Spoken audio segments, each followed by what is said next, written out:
I thought there were really, in no particular order, 5 things that stood out to me about the game. Number one is obviously they're really good.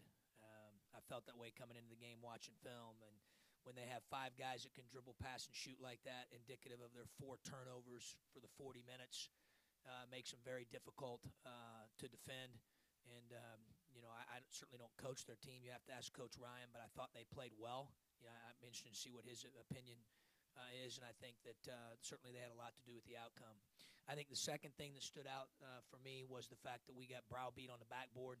It's unacceptable. 3 of them were on free throw blockouts when you're not in rotation and you've got inside position in the first half, and that part was really disappointing. To give up more offensive rebounds than we were able to get defensive rebounds for a team like ours that's ranked top 35 in the country in defensive rebounding percentage. I thought that was really disappointing. Thought it was a key to the game, and we just didn't get the job done there. Thirdly, turnovers. I know we finished with 10, but 2 of them were in the second half, which I thought was better for sure, but we had to address that at halftime because we got 8 at the half. That's not us. I thought 5 of them were situations where they just took our ball, and we lacked some toughness there. No player, regardless of team or level, wants someone just to deflect their pass or take their ball. And I thought that we needed to be a lot tougher with the ball. We did do that in the second half. I thought that was good. Fourth thing is I thought we had some guys who have been playing at a really high level here of late, and for whatever reason maybe didn't quite have that today. And obviously when you're playing a really good team like Wisconsin, you're gonna need to have that. And then lastly, I thought Kaminsky was terrific. I thought that he scored it at all 3 levels of the court. He made very difficult shots. He passed it well. Obviously had a double-double. I've watched him play a lot. I think he's certainly one of the country's best players, and today he definitely played like it. Questions? Got microphones on each side. If you can flag them down, we will get one to you.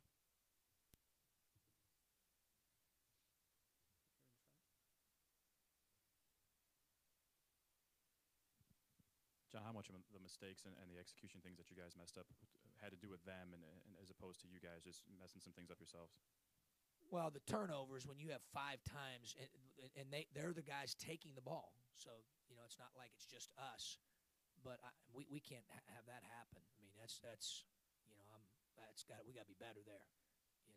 Same thing with the rebounding, especially on the free throw line, Marcus. Sometimes it's hard to block out when you're in rotation, scrambling. You're not in rotation on a free throw blockout. Now, sometimes 1 will happen in a game. I mean, stuff happens, bad bounce or whatever. But 3.5 is totally inexcusable. Jim? John, back here to your right. You held Kaminsky without a point for a pretty significant stretch in the second half, and yet Wisconsin's efficiency numbers don't dip during that stretch. How difficult is it when you can take away the number 1 scoring option and there's still 2, 3, 4 other options there? What stretch was that? He didn't score his first basket until I'm 3 minutes with left. You. I thought Koenig was terrific in the second half offensively, and I just think you expend all that energy and effort defending them, and then we give up that many offensive rebounds. Or you can look at it if you're on their side and say they went and got those offensive rebounds. I'm sure it's a little bit of both. And then now you got to sit down and guard them again. And they're already the number 1 offensive efficiency team in the last 17 years of analytics. So it'd be preferable to guard them 1 time instead of multiple times on a trip down the floor. Jeff? John, you mentioned some guys who have been playing at a high level for you. I think Nunn would have been one of those. It looked like he had to really work hard for his points today. What was the issue there? He just didn't have a good day today at either end of the floor. But I love Ken. I love coaching Ken. He's a terrific player. Today just was not his day. John, in the first half, there were times when I think Malcolm was on Kaminsky, and Kaminsky scored. A time when Nunn, same, Tate even. So how was that happening where guys are getting switched out? Sometimes in transition defense, you don't have your man. Sometimes in inbound situations or screening situations, you don't have your man. We tried to minimize that as much as possible. But obviously that's kind of what I was alluding to earlier. When you're a terrific passing team like that, you can exploit that probably more than most teams. When you have 5 guys out there that can pass like that.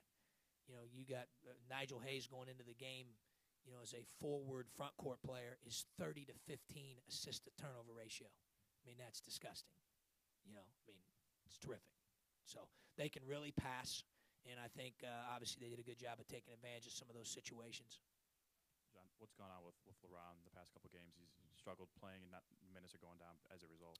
Yeah, I mean, I don't think it's necessarily anything he's done. You know, last game it was more matchups, Marcus. Today it was more just kind of flow and instincts of the game. You know, obviously, we went with a little bit smaller lineup there with Hill at the 4 with our 4 guards. The other day, Michigan was small, and today I thought those guys had a pretty good rhythm.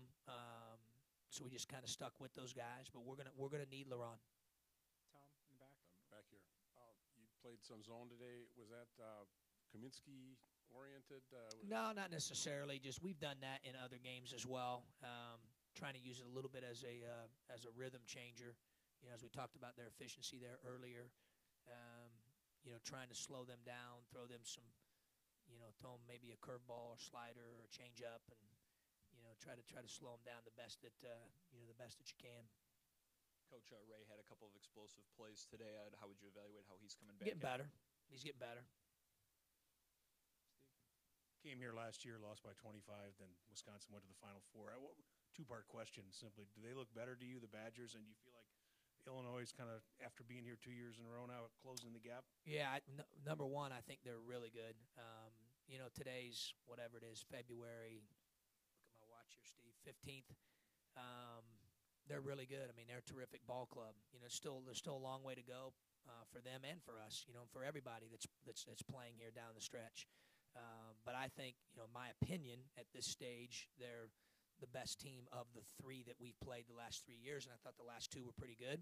At the same time, I also think as of today, and against today, the season doesn't end today, I think we're better than we were the last 2 years today.